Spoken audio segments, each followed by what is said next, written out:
Summary of Why Buddhism is True. The Science and Philosophy of Meditation and Enlightenment by Robert Wright. Part 1 Overview. Robert Wright is known for exploring Buddhism from a scientific and psychological perspective.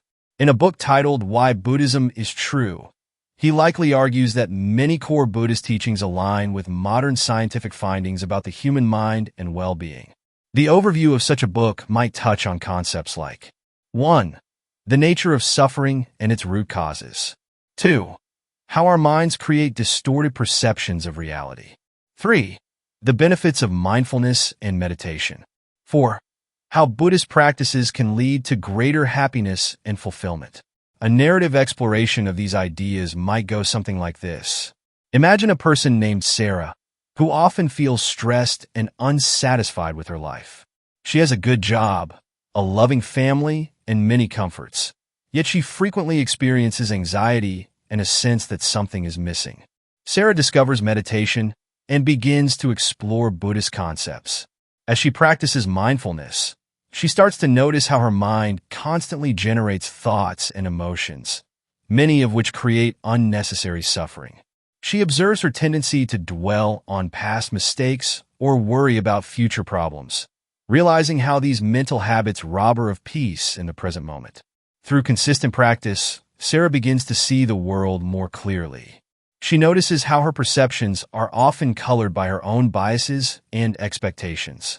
This awareness allows her to respond to situations more skillfully, rather than reacting automatically based on ingrained patterns. As Sarah continues her journey, she finds that many of the insights she's gaining through Buddhist practices are supported by scientific research. Studies on neuroplasticity show how meditation can literally change the brain. Psychological research confirms the benefits of mindfulness for reducing stress and improving emotional regulation. Sarah's story illustrates how Buddhist teachings and practices can lead to profound personal transformation, aligning with our modern understanding of psychology and neuroscience. This narrative is a hypothetical example of how the book might approach its subject matter, combining Buddhist wisdom with scientific insights to demonstrate the practical benefits of these ancient teachings in our contemporary world. Part 2 Natural Selection's Ascendancy. Imagine a biologist named Dr. Emma Chun, who has spent years studying the intricate dance of evolution in nature. One crisp autumn morning, as she observes a group of deer grazing in a meadow, she reflects on the concept of natural selection's ascendancy and its implications for human behavior and suffering. Dr. Chun considers how these deer, with their keen senses and swift legs, are the products of countless generations of survival and reproduction. Those ancestors who were slightly faster, more alert, or better camouflaged were more likely to survive and pass on their genes. Over time, these small advantages accumulated, shaping the deer we see today. As she watches, a young buck startles at a rustle in the bushes, immediately tensing and preparing to flee. Dr. Chun realizes that this hair-trigger response to potential threats isn't just a feature of deer. It's deeply ingrained in humans too.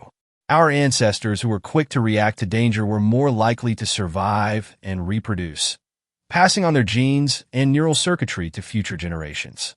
This leads Dr. Chun to ponder the human condition. She thinks about how our brains, shaped by natural selection, are exquisitely tuned to detect threats and seek rewards. This was incredibly useful for our ancestors struggling to survive in a harsh environment.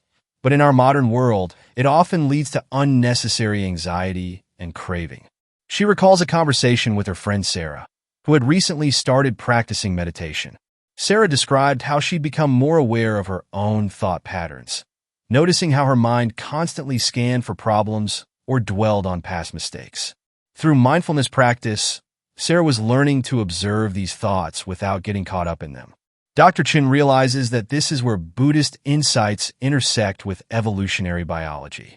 The very mental processes that evolved to keep us alive, our tendency to worry, to want more, to avoid discomfort, are now often sources of suffering in our modern environment.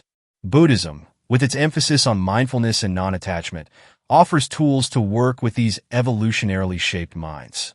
As the sun begins to set, casting long shadows across the meadow, Dr. Chin reflects on how understanding natural selection's role in shaping our minds can be liberating. It helps explain why we struggle with certain patterns of thought and behavior, and why practices like meditation can be so powerful in countering these tendencies. She thinks about how this understanding doesn't negate the value of our evolved traits. After all, they've allowed our species to survive and thrive. But it does suggest that we have the capacity to transcend some of the limitations imposed by our evolutionary heritage, to find greater peace and fulfillment by working skillfully with our minds. As Dr. Chin packs up her observation equipment and heads home, she feels a sense of awe at the complex interplay between our evolutionary past and our potential for growth and transformation. She looks forward to exploring these ideas further, bridging the gap between scientific understanding and ancient wisdom. This narrative illustrates how the concept of natural selection's ascendancy might be explored in the context of Buddhism and human psychology. It's important to note that this is a hypothetical scenario and may not reflect the exact content or examples used in Wright's book. If you're interested in the specific arguments and examples presented by Robert Wright, I'd encourage you to read the book directly. Part 3, The Scientific Basis of Buddhist Philosophy. Dr. Maya Patel, a neuroscientist, sits in her dimly lit lab, poring over brain scans of long-term meditators. As she studies the images, she reflects on her own journey that led her to this research, a journey that began with skepticism and ended with a profound appreciation for the intersection of Buddhist philosophy and modern science. Maya recalls her first encounter with Buddhism during her undergraduate years. Initially dismissive of what she saw as mystical mumbo-jumbo, she was surprised to find striking parallels between Buddhist teachings and her studies in psychology and neuroscience.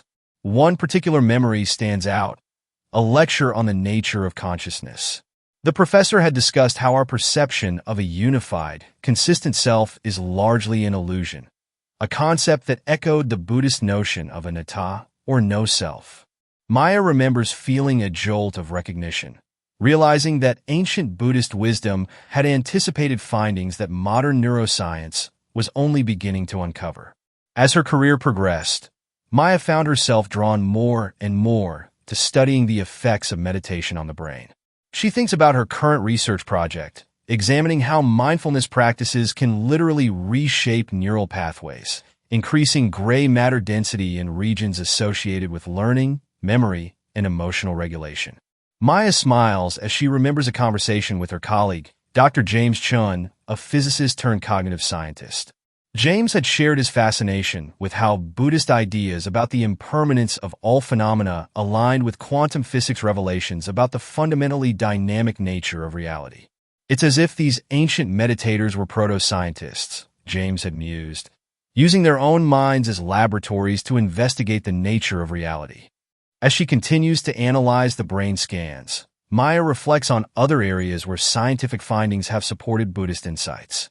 1. The nature of suffering. Buddhist teachings about the roots of suffering and attachment and aversion align closely with psychological research on happiness and well-being. 2. Interdependence.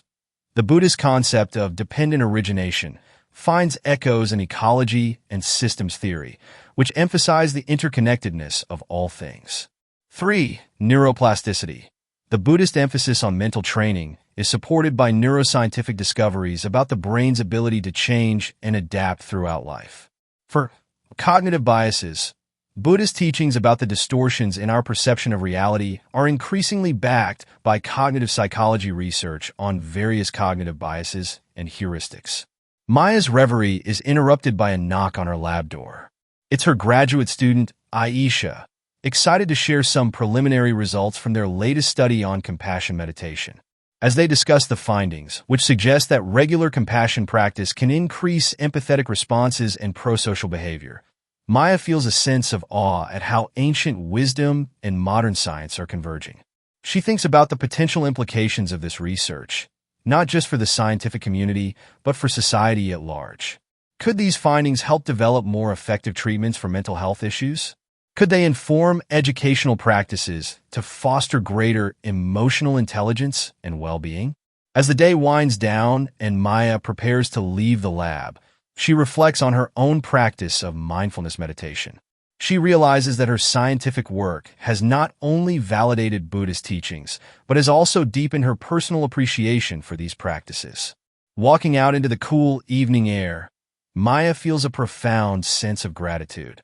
She's grateful for the ancient wisdom that has been preserved and passed down through generations, and for the scientific method that allows us to test and verify these insights. Most of all, she's grateful for the opportunity to be part of this exciting convergence of Eastern philosophy and Western science, potentially helping to alleviate suffering and promote well-being on a global scale.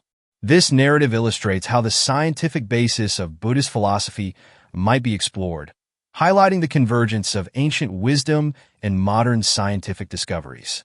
It's important to note that this is a fictional scenario and may not reflect the exact content or examples used in Wright's book. For the specific arguments and examples presented by Robert Wright, I'd encourage you to read the book directly. Part 4: How Mindfulness Meditation Breaks Free from Worries and Suffering. Sarah, a 35-year-old marketing executive living in a bustling city. For years, Sarah had been caught in a cycle of stress and anxiety. Her mind was constantly racing, filled with worries about work deadlines, relationship issues, and an endless to-do list. Even during her free time, she found it hard to relax, always anticipating the next problem or replaying past mistakes. One day, feeling overwhelmed and desperate for change, Sarah decided to try mindfulness meditation. She'd heard about its benefits, but had always been skeptical. How could simply sitting and breathing possibly help with my problems, she wondered. Sarah's first attempts at meditation were frustrating. Her mind kept wandering, and she felt like she was doing it wrong. But she persisted, guided by a local meditation teacher named Michael. The goal isn't to empty your mind of thoughts, Michael explained. It's to observe your thoughts and feelings without getting caught up in them. Think of your mind as a sky, and your thoughts and emotions as clouds passing through. Slowly, Sarah began to notice changes. During one memorable session, she became aware of an anxious feeling about an upcoming presentation. Instead of getting lost in a spiral of worry, she observed the anxiety with curiosity. She noticed the tightness in her chest, the quickening of her breath. By simply acknowledging these sensations without judgment, she found the anxiety began to lose its grip. As weeks turned into months, Sarah's practice deepened. She started to recognize patterns in her thinking. She noticed how her mind often jumped to worst-case scenarios or created elaborate stories about what others might be thinking. Through mindfulness, she learned to pause and question these automatic thoughts. One day, stuck in heavy traffic and running late for a meeting, Sarah caught herself starting to panic. But then she remembered her practice. She took a deep breath and brought her attention to the present moment. The feeling of her hands on the steering wheel, the sound of rain on the windshield. She realized that her worry about being late wasn't changing the situation. It was only adding to her stress. Sarah also found that mindfulness was changing her relationship with positive experiences. She became more present during moments of joy, really tasting her food, fully engaging in conversations with friends, appreciating the beauty of a sunset.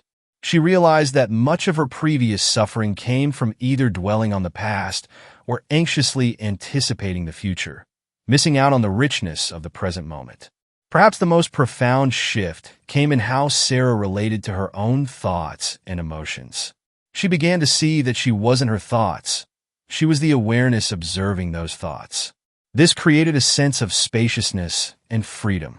Negative emotions still arose, but they no longer defined her or controlled her actions in the same way. One evening, reflecting on her journey, Sarah realized that while her external circumstances hadn't changed dramatically, her experience of life had transformed. The constant background anxiety that had once colored her days had largely dissipated. She felt more connected to others and to her own inner wisdom. Problems still arose, but she now had tools to face them with clarity and calm. Sarah's story illustrates how mindfulness meditation can help break free from worries and suffering. By cultivating present moment awareness and a non-judgmental attitude towards our experiences, we can step out of habitual patterns of worry and rumination. We learn to relate to our thoughts and emotions in a new way, creating space between stimulus and response. This practice doesn't eliminate difficulties from our lives, but it changes our relationship to those difficulties. It allows us to respond to life's challenges with greater equanimity and wisdom, reducing unnecessary suffering and opening up new possibilities for people. Part 5 Conclusion. Dr. Emily Chen closed the last page of Why Buddhism is True and leaned back in her chair, her mind buzzing with new perspectives. As a neuroscientist, she had always approached the world through a lens of empirical evidence and scientific rigor. But Wright's exploration of Buddhism through the prism of evolutionary psychology and modern neuroscience had opened up new avenues of thought. She recalled the journey the book had taken her on, from exploring the roots of human suffering to examining the scientific basis for meditation's effects on the brain. As she reflected on the conclusion, several key points stood out in her mind. Emily thought about her own life and how understanding the evolutionary origins of her thoughts and emotions had been liberating.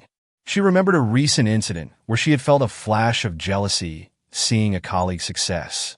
Instead of getting caught up in that feeling, she had been able to step back and recognize it as a product of evolutionary wiring, the ancient drive for status and resources that no longer serve her in the modern world. The book's arguments about the illusory nature of the self particularly resonated with Emily. As a neuroscientist, she had long known that there was no single control center in the brain, no homunculus pulling the strings. But Wright's exploration of how this scientific understanding aligned with Buddhist concepts of no self had deepened her appreciation for the complexity of consciousness. Emily smiled as she remembered a conversation with her grandfather, a lifelong skeptic of anything he deemed mystical. She had shared with him some of the book's insights about how mindfulness meditation had been shown to physically alter brain structure and function. His surprised reaction, "You mean this stuff actually does something?" had been a small victory for bridging the gap between ancient wisdom and modern science. As she pondered the book's conclusion, Emily felt a sense of hope. The convergence of Buddhist insights and scientific findings suggested a path forward for addressing the root causes of human suffering. She thought about the potential applications in mental health treatment, education, and even in addressing larger societal issues. At the same time, Emily recognized the challenges ahead. Changing deeply ingrained patterns of thought and behavior was no easy task, whether on an individual or societal level. But the book had convinced her that the effort was worthwhile, offering a roadmap for cultivating greater wisdom, compassion, and well-being. As the sun began to set outside her window, Emily felt a renewed commitment to her own mindfulness practice. She realized that while intellectual understanding was valuable, true transformation came through direct experience. The book had not just informed her, but inspired her to deepen her own exploration of these ancient techniques.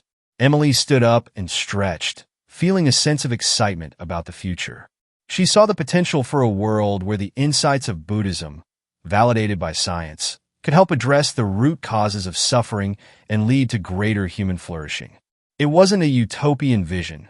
Challenges and difficulties would always be part of the human experience, but it offered a more skillful way of navigating those challenges.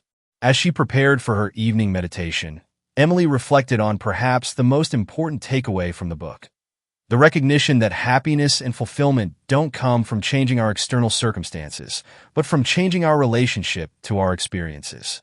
With this understanding, she felt better equipped to face whatever life might bring, with greater equanimity, wisdom, and compassion. This narrative provides a hypothetical exploration of themes that might be addressed in the conclusion of Why Buddhism is True. It touches on the alignment between Buddhist insights and scientific findings, the potential for these ideas to address human suffering, and the personal impact of integrating these concepts into one's life. Thank you for listening.